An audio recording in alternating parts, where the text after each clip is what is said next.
time you've been practicing those shoe toes? Class. Now you can really unload them, right? Look at the middle on the arms. We're going live with each other. Right? Full on shoe toe to the bicep or the arm, or disable the arm for some time. Okay. So we've done grabbing wrists and hitting. We've done grabbing the lapel, one lapel and hitting. We'll do the two lapel grab. Now again, of course, your hands in position. Sometimes grab both positions. Push this. I call that the smackdown. Okay? I teach the kids. Just that. Boom, boom. Okay? Down. This is where you start to use all these techniques you're doing basics that you don't use in sparring. Okay? Sparring's all in and out, boom, and back again. This is all close quarter stuff. So you use the stuff that can be thrown out there almost undetected. That back fist is very hard to see coming. The hands are here 1 minute, just rolled over and struck out. And if you think about a back fist, to a person in front of you, you can't, your distance is not able to sort of see it coming. But you can see a punch coming. There's lots of other indicators of punch. But that coming, just closer and closer, oh, boom, it hit me, you know. So, you can practice a few. One of them, it's a smack down hand drop, you go to grab, boom, push down, and in a more aggressive way would be, boom, chop down in the arms, okay? Shoot that down in the arms. In which case you go boom, boom, boom. That's what you still use the back fist to start from. And then boom into the back leg. Again, grab, boom, boom, boom, into the back leg. Straight into the back leg there. It's a nasty kick. You can't kick the front leg so easy, right in front of you. You can kick the back leg. You might have been able to run if you like, but it's straight into the back leg. And that pushes them back. Bang, bang. Alright? That's a good little one. The other one we'll do is we've got a bit more of a hold. We're going to do what we call the rocket. The arm coming up the middle. Hands here. Rocket, right? Taking off. Comes up, high. And my elbows are together until the last minute and I break it out. Right? Again. Up over the top. Now that I've got him here, what's the obvious? Bang. Okay? Boom. In school, the rocket is just that. You grab, if anything, you come down on if you want and shoot out. You can use your legs to spring up if someone's got to hold it. Okay? So we've got the smack down, we've got the rocket, boom. The mistake that we make with the rocket is this. Right? That is not a rocket. That's a rocket. Right?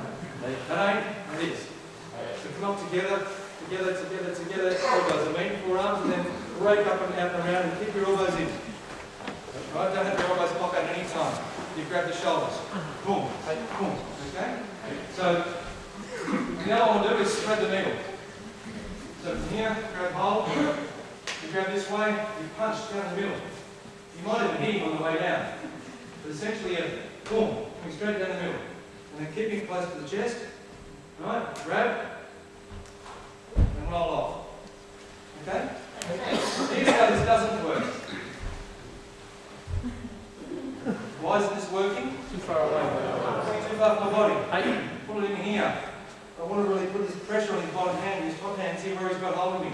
The more I try and control his arm further up the arm, the harder it is for me. Neck strength is an issue. If you want to manipulate anybody's body, use their hands and their wrists. You can be sure of that. It's my muscles, my arms and my chest versus his wrists. So I'm going to win that. Come over, and tight and down. It's like a reinforced picture of cake.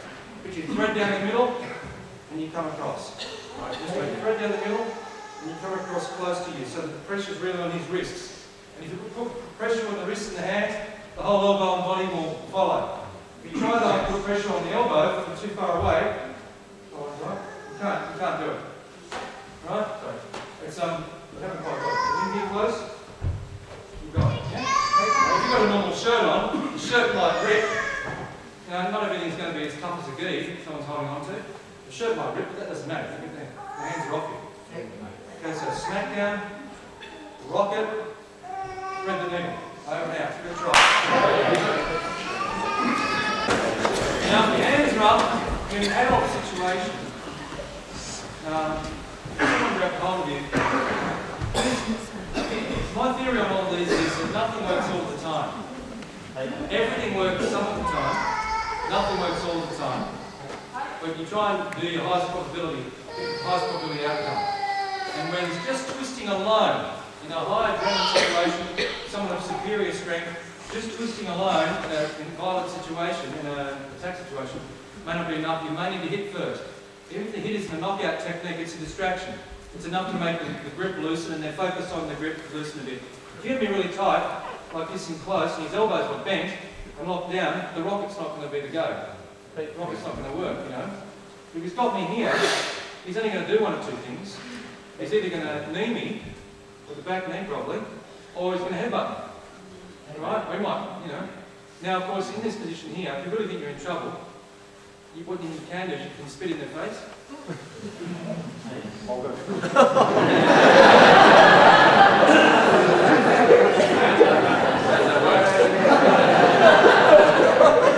It sounds disgusting, and it is disgusting, but, you know, the face is like, whoa, what's that? You know, they're going to flinch, aren't they? Okay?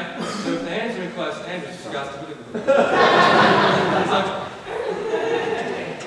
Okay, this is big boy stuff. You don't break and slip, it's okay. I'm not going to spit in anyone's face at school.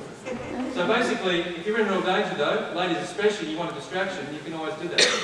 When you spit, someone's going to put their head back, which gives you passage to hit somewhere that could be effective.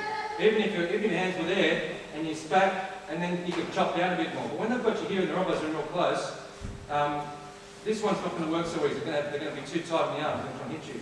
One of the first things you can do though, in this position, is have one hand high and one hand low. Okay? Boom.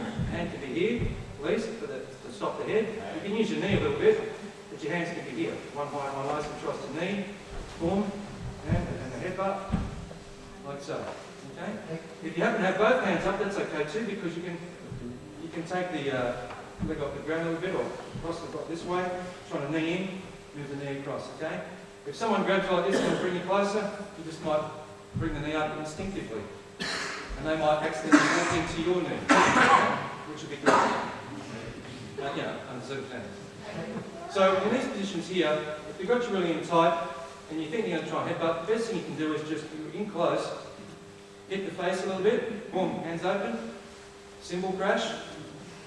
Both these at once. Have you ever done that to yourself? I'll leave it up to you if you want to. You can hit the ears, but at the same time it's fairly disorienting. Okay? You've got shuto, their heads down. If they put their head down so you can't get shuto, that's good. I can hit you in the shoulder blade, the side of the neck more. Okay? You put your head up. I can stun you on the nose this way. You can this, you can that. And once you've got enough of this happening, boom, boom, boom, boom, then down with the hands and then strike. Okay? So that's a more adult version. Whereas when kids get grabbed like this, they're usually being bullied. They're not usually about to be headbutted. Okay? You know, young kids are talking about it. So that's why hands up and out can work well. I like the smackdown better because it doesn't let people get their hands on you. Once they get a really tight grip, quite often you've got to peel it away using something else. Okay? The other thing you can do, when your hands up, if they grab hold, you've got one hand one low and high, you can block, you can grab the belt. This is in our video. And bang, that's alright, look this way. Pull in close, push the head back. Okay? Or this way, grabbing this way, it works even better. Boom. On the nose, push back, and pull the belt forward this way. Okay? With the head push, you can strike into the groin fairly easily. So it's pulling and pushing. Get your hands off me. Okay? That can work as well, especially if you went boom, boom, and then push. Okay? Check your eyes a bit first before you do the peel. Okay. So, bell grabs, single hand, double hand, wrist grabs. Okay, let's work on the throat now. Okay? So, this way, this one I've called for the kids is the, and of course, by the way, just going back to that, teaching people to cymbal crash, smash the face, get in throat there, gouge, I don't teach that to kids. Even though, look, in the worst of circumstances, it might happen, but an adult taking a child, an adult's not going to reach down and grab a kid by the shirt. So, come on, son. You know, they're going to grab and try and drag. It's a different type of attack, isn't it? This is more of an antagonistic, intimidating type thing that one man might do to another, right? So it's caused more adult outcomes. All right, so this is the throat. Now one of them, so grabbing the throat with it's one hand or two hands. Okay, if it was one hand, I mean, what can you try to do? Just point with the other or hit with the other one. Like is this one here? It's pretty much the same thing as we did before. Okay? Except they haven't got as good a grip on your throat as they do on your shirt. Even if they're grabbing, holding tight, they can't quite hold on as well because your neck's bigger and it's not as strong as a cloth, right? So if they grab here and they're trying to hit again, it's just really hand here, chop down, you'll get the hand off the throat pretty easily. Well, let's just work on the two hands. I call this one talk with the hand. Okay? Because from here, okay, I'm not going to try and push him away because he might be stronger than me. So put my hand on the neck here and just step back sideways like that. So now I've got between my neck to my shoulder with some distance and then this full length of my arm distance. Yeah? And most people when they try to choke, you won't go, right? They won't go Frankenstein on you. They'll come up and this way with their arms bent. Right? So you get a good hold. Right? Away. I'm side on. Okay? Or it doesn't matter if I could go this way, but I'm side on. Imagine with this hand, I don't go that way. It's just side on. And I'm pushing myself away from him, I'm not pushing him away. Even if he's grabbing me by the throat, mate, this isn't a pulling position, this is a pushing position, isn't it? And when he's grabbing me, he's pushing me back. You know? The throat, he's got me, he's trying to choke me, push me back, and I just push back and do it that way, yeah? Okay. So that's the one. Feel that talk with the hand. The other one, okay, the other one is I'm up against the wall. The same one. This is the windmill. Okay, now this one I can't really do the talk to the hand, or I might be able to push him away, but I really can't because I can't turn, I'm stuck up against the wall, okay? Now again, he might be trying to use his knees here. I've got the wall for support, I'm not going to trip over, so I can just leave my knee up here. Boom, I can use the wall to use it for my knee there, right? He's just choking me. Hold on with one hand, grab onto this hand this way, and then I'm going to try, I'm just going to windmill this arm up. It's like I'm bowling a cricket ball that way, right? So from there, up, arm up high, over, and down over the top, this way. But I'm still holding onto this hand for the moment. Okay? He let go of this hand earlier in the piece, yeah? Again, grab, windmill. Okay, and over. Now at this point here, I get away from me, stage one, hands off, or from there, grab, stage two, boom, boom, and hands are off my throat now. Here, boom, to the wall or whatever. But basically I'll grab this wrist because I want to keep it pinned here. I don't just want to do that, I could, but I want to keep his hand pinned a bit longer so I can control it. Boom, and bang, bang, bang. So, let's just practice it. You won't have a wall to be up against, but practice, pretend you do. So it's grab, and then like you're bowling, cricket ball that way. My hips turn as I do it. I'm not trying to go like that, keeping these forward. Grab, over the top. Don't try and just come over with a bent arm. I want you to come right over with the straight arm, because the straight arm comes down with more gravity. It's the speed of that, right? So you can go that way, grab, over and down. Yep. Okay. Or talk to the hand. Go.